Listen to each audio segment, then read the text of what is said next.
साजिद रोज की तरह सुबह होते ही अपने टोटो लेकर बस स्टैंड पर पहुंच जाता है। वहां से वो यात्रियों को बैठाकर शांतिपुर ले जाता है। शांतिपुर कुछ किलोमीटर दूर है, लेकिन रास्ते में एक और गांव निश्चिंतपुर से गुजरना पड़ता है। इस रास्ते पर टोटो ही एकमात्र भरोसा है। साजिद की तरह और भी 2-3 लोग इसी रूट पर यात्रियों को ले जाते हैं। एक दिन साजिद अपने टोटो पर बस स्टैंड पर बैठा था। रात करीब 8 बजे। उसके पास एक और टोटो खड़ा था। तभी पास के गांव का एक बुजुर्ग आदमी आया और टोटो में बैठ गया। उसने कहा, अरे साजिद, तेरा टोटो ही सही रहेगा। मेरा गांव तेरे रास्ते में ही है, चल। हाँ काका चलिए, रात को अब कोई यात्री नहीं होगा, ठंड भी काफी बढ़ गई है। घर जाकर खाना खिलाऊंगा, लेबू मुड़ी खाकर सो जाऊंगा। फिर किंग ऑफ फोर बंगाल की कहानी देखेंगे। फिर साजिद टोटो चलाने लगा। कुछ दूर जाने के बाद उस आदमी ने कहा, अच्छा साजिद, तुम लोग दिन रात इसी रूट पर रहते हो, बताओ नासिर को आजकल देखते हो? नासिर? नहीं काका, कुछ दिन से तो उसे देखा नहीं। क्यों बताओ? और मत पूछो, कुछ दिन पहले उसकी माँ बुरी तरह रो रो कर घूम रही है। सुना है कुछ दिन पहले उसने अपनी माँ से झगड़ा किया और शाम को टोटो लेकर निकल गया, फिर घर लौट कर नहीं आया। तुम्हें कोई खबर मिली क्या? कहा ना चाचा, कुछ खास सुनने को नहीं मिला, किसी ने कुछ कहा भी नहीं। हम तो सोच रहे थे शायद कहीं घूमने गए हैं, ऐसे अचानक गायब हो गया। तो फिर वो कहाँ गया? हाँ पापा, पता नहीं क्या हुआ, उसकी माँ तो दिन रात रो रही है। चिंता मत करो चाचा, अगर कोई खबर मिली तो मैं जरूर बताऊंगा। कुछ दूर चलने के बाद साजिद ने उस बुजुर्ग आदमी को उसके मंजिल पर उतारा। टोटो से उतरकर पैसे निकालते हुए बोले, ये लो पापा, किराया संभाल के जाना। धन्यवाद चाचा, आप भी संभाल के जाना। इसके बाद साजिद टोटो लेकर घर की तरफ चल पड़ा। रतन के घर की ओर वो लौट गया। उसकी पत्नी जैस्मिन रसोई से बाहर आई। ओ माँ, इतनी देर कर दी कि आज मैंने गर्म चावल रख दिए हैं, हाथ मुंह धो के आ जाओ। और मत बोलो, बस स्टैंड पर थोड़ा ज्यादा बैठना पड़ा। और आज एक खबर भी सुनी। क्या खबर? सब ठीक तो है ना? नासिर को याद है जो टोटो चलाता था? हाँ जानती हूँ, तुम्हारे साथ एक बार आया था। तो क्या हुआ उसके साथ? उसे अब कहीं ढूंढा नहीं जा रहा। आज पड़ोसी गांव के एक काका कह रहे थे कि कुछ दिन हो गए वो घर वापस नहीं आया। माँ से नाराज होकर टोटो लेकर निकल गया था उस शाम। अरे माँ बताओ तो, वो लड़का तो ठीक था ना? उसकी माँ क्या होगा बताओ? टुकड़ा टुकड़ा डाउ, क्या मिला नहीं? नहीं मिला तो पता चलता क्या हुआ। जो भी हो, मुझे भूख लग गई है, जल्दी कुछ खिलाओ, कल फिर सुबह जल्दी निकलना होगा। फिर वे सब साथ में खाना खाकर सो गए। अगले दिन रात 10 बजे बस स्टैंड पूरी तरह खाली था। ठंडी रात थी, गांव वाले सब घर के अंदर थे। साजिद अकेले टुकटुक में बैठा था, बाकी टुकटुक वाले यात्री लेकर चल दिए थे। साजिद आखिरी बस का इंतजार कर रहा था। तभी एक बस आई, लेकिन कोई यात्री नहीं उतरा। कोई भी नहीं उतरा। आज आमदनी भी अच्छी नहीं हुई। सोचा आखिरी बस में शायद यात्री मिलेंगे। अब और इंतजार करने का कोई फायदा नहीं, चलो अब घर चलते हैं, 10 बज चुके हैं। साजिद टोटो चलाने वाला है, तभी अचानक कहीं से एक महिला आई। उसकी पहनी हुई साड़ी और चेहरे का पूरा पता नहीं चल रहा था। ओ टोटो वाला, थोड़ा चलोगे? हाँ चलूंगा। कहाँ जाओगी आप? मैं मेहरपुर जाना है। मेहरपुर तो दूसरी दिशा में है, उस तरफ मैं टोटो नहीं ले जाता, वैसे भी रास्ता ज्यादा अच्छा नहीं है। मैं तुम्हें 2 गुना किराया दूंगी इसके लिए। तुम्हारे अलावा यहाँ और कोई टोटो नहीं है, कृपया मुझे लेकर चलो।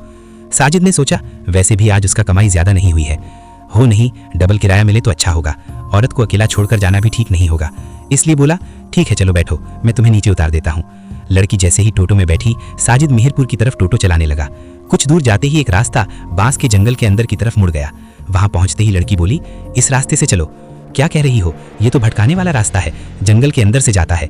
रात को कोई इस रास्ते से नहीं जाता। बहुत दूर नहीं जाना है, तुम थोड़ा आगे चलो, मुझे नीचे उतार दोगे। मेरा घर इसी बस्ती के अंदर है, मैं पैदल चला जाऊंगा। मन न होने के बावजूद साजिद बोला, ठीक है चलिए, लेकिन मैं थोड़ा आगे जाकर आपको उतार दूंगा। पर साजिद ने टोटो को बांस की झाड़ियों की तरफ घुमा दिया। टोटो की रोशनी में बांस का झाड़ और भी डरावना लग रहा था। झाड़ियों के अंदर से लोमड़ी की आवाज आ रही थी। सड़क बिल्कुल सुनसान थी। साजिद को थोड़ा डर भी लग रहा था। कुछ ही दूर जाने पर बांस के बागान से ठीक पहले लड़की बोली, यहाँ रुक जाओ, मुझे उतार दो। साजिद ने टोटो रोका। लड़की जल्दी से टोटो से उतरकर बांस के बागान के अंधेरे रास्ते में हांफते हुए चलने लगी। सुन रहे हो, किराया को दे जाओ। सुन रहे हो, पैसे तो नहीं दिए। पर लड़की बिना कुछ कहे और तेज चलने लगी। अजीब लड़की है, पैसे दिए बिना ही चली जा रही है। मैं भी बिना पैसे लिए नहीं जाऊंगा। साजिद ने टोटो रोका और लड़की के पीछे चल पड़ा। सुन रहे हो, किराया दो। अजीब लड़की है ये। थोड़ी दूर चलकर बांस के जंगल में और अंदर जाते ही लड़की कहीं दिखी नहीं। ये लड़की कहाँ चली गई? अभी तो यहीं थी। अजीब बात है। साजिद इधर उधर देखने लगा, लेकिन खामोश बांस के जंगल और झींगरों की आवाज के सिवा कुछ भी नहीं दिखा। साजिद को अचानक सेहरन सी उठी। कर ही डाला, नहीं भाड़ा देने की कोई जरूरत नहीं, चलो जल्दी चलते हैं। जैसे ही टॉर्च की रोशनी इधर उधर पड़ी, उसकी आंखें तरेर गई। ये क्या देख रहा हूं मैं? उसने देखा बांस के झाड़ के अंदर नासिर की वही टोयो वाली गाड़ी। देखते ही पहचान गया, ये तो नासिर की टोयो है। ये यहाँ कैसे आई? मामला कुछ सही लग नहीं रहा। अचानक किसी ने हंसना शुरू कर दिया। वो ठंडी कर देने वाली हंसी, मानो कोई ठंडी मौजूदगी उसके चारों ओर फैल गई हो। उसे याद आया, इतनी रात को इस सुनसान रास्ते पर कोई लड़की डबल किराया दिखाकर उसे इस जंगल के अंदर क्यों ले आई? वो लड़की तो जरूर कोई इंसान ही होगी। नहीं, कोई भूत प्रेत वाला मुझे यहाँ लेकर आया है। जल्दी से यहाँ से निकलना होगा, अब और एक पल भी नहीं। मुझे भागना होगा।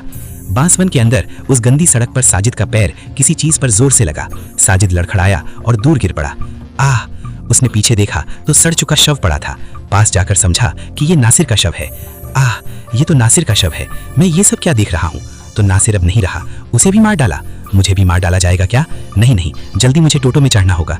जैसे ही वो टोटो की ओर बढ़ा, सामने वही औरत अपनी डरावनी शक्ल लेकर खड़ी थी। हंस रही है। वो हंसी इतनी तीव्र, इतनी डरावनी थी कि साजिद डर के मारे जम सा गया। कहाँ जाओगे? यहाँ से तुम अब भाग नहीं पाओगे।